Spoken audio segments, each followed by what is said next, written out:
Hi friends, నేను మీ ధనంజయ్, నేటి ప్రపంచం. Please subscribe. ఫ్రెండ్స్, మనం ఒక 2 days క్రితం ఒక ఇన్సిడెంట్ చూసాం. ఏంటి అది? హైదరాబాద్లో మోహన్ బాబు గారు మీడియా మీద దాడి చేసింది అని. సర్లే, ఫస్ట్ ఆ వీడియోని ఒకసారి చూడండి.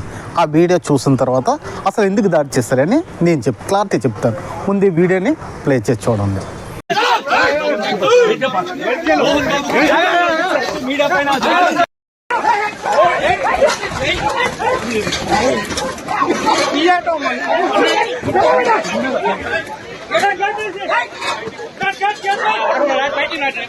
కెమెరాలని వాళ్ళు ఓటి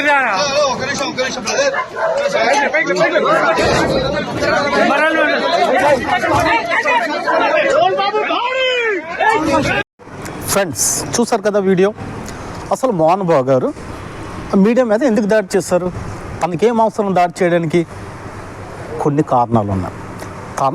తన ఫ్యామిలీ డిస్టర్బెన్స్తో తను సతమతం అవుతుంటే మీడియా వాళ్ళు వాళ్ళ ఫ్యామిలీల కోసం, అంటే మోహన్ బాబు గారు ఫ్యామిలీ కోసం బయలు చేయడం, అంటే బహిరంగ చేయాలని ఒక ఆలోచనతో మీడియా వాళ్ళు ఏం చేశారంటే సడన్గా తన ఉండే హౌస్లోకి పరుగు పెట్టారు. మరి అక్కడ ఎవరికైనా కోపం వస్తుంది కదండి. చెప్పండి, నిజం చెప్పండి, ఎవరికైనా కోపం వస్తుంది. ఎందుకంటే తన ఫ్యామిలీ, తన ఇంటి తాలూకా సమస్యల్ని బయలు చేయడానికి వీళ్ళకేం రైట్స్ ఉన్నాయండి?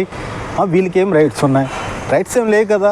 వాళ్ళ ఫ్యామిలీలో వాళ్ళకి 100 సమస్యలు రావచ్చు. ఆ 100 సమస్యలు కూడా వాళ్ళు సర్దుబాటు చేసుకుంటారు.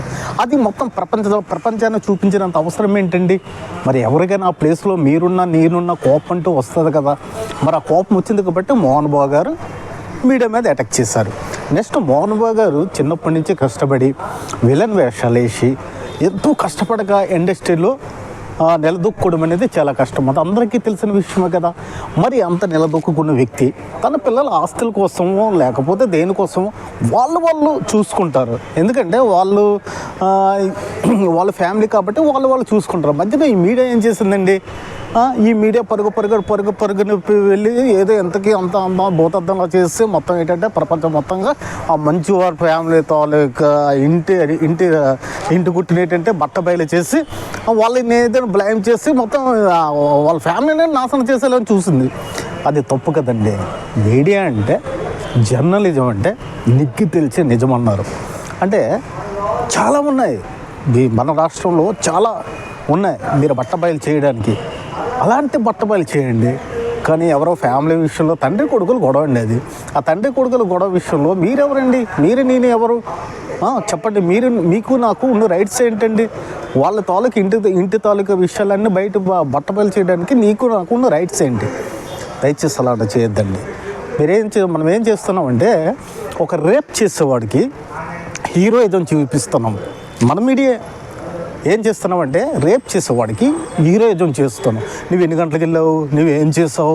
నువ్వు గోడ దూకావా, లేకపోతే బైక్ మీద వెళ్ళావా, ఏ కత్తి ఉపయోగించావు, ఎలా చంపావు, ఎలా మానభంగం చేసావు అని వాడికి ఎవడైతే తప్పు చేసాడో వాడికి మనం అడిగిస్తే వాడికి హీరోయిజం చేసి వాడి తాలూకు రీల్స్ అనేది 10 సార్లు వేస్తున్నాం.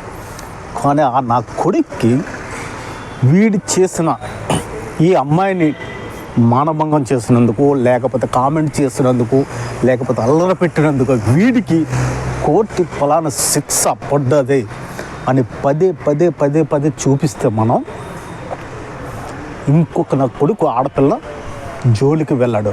కానీ మనం అలా చేయడం లేదే. మనం ఎవడైతే తప్పు చేశాడో వాడిని హీరోయిజంగా చేయిస్తున్నాం. దయచేసి ఇలాంటివి కొన్ని, అంటే నేను చెప్తున్నాను ఏంటంటే మన మీడియా కొన్నిటి విషయంలో తలదోచకపోతే బెస్ట్. అలాగే మోహన్ బాబు గారి విషయంలో కూడా తలదూర్చకపోతే మనకి అక్కడ ఆ ఇన్సిడెంట్ అనేది జరగకపోతుంది. వాళ్ళ ఫ్యామిలీ ఇష్టం, వాళ్ళు తండ్రి కొడుకులు, వాళ్ళ తాలూకా డిస్టర్బెన్స్ అనేది వాళ్ళకు ఉంది. దయచేసి మోహన్ బాబు గారు అంత టెన్షన్లో ఉండేటప్పుడు మనం మైక్ పెట్టడం ఏంటండి? చెప్పండి ఒకసారి. మోహన్ బాబు గారు అంత టెన్షన్లో ఉండేటప్పుడు మనం మైక్ పెట్టడం అది కరెక్ట్ కాదు. వాళ్ళ ఫ్యామిలీ, వాళ్ళు ఉన్నత స్థాయి ఫ్యామిలీది అనవసరంగా రాదంతమై తన పరుపు పోయిందని ఒక బాధలో ఉంటే మనం మైక్ పెట్టి మరీ రచ్చ చేయడం అది కరెక్ట్ కాదు. దయచేసి మోహన్ బాబు గారి విషయంలోనే కాకుండా వేరే విషయంలో ఎవరి విషయంలో కూడా తలదూర్చే ముందు కొద్దిగా ఆలోచించి తలదూర్చడం నేర్చుకుందాం.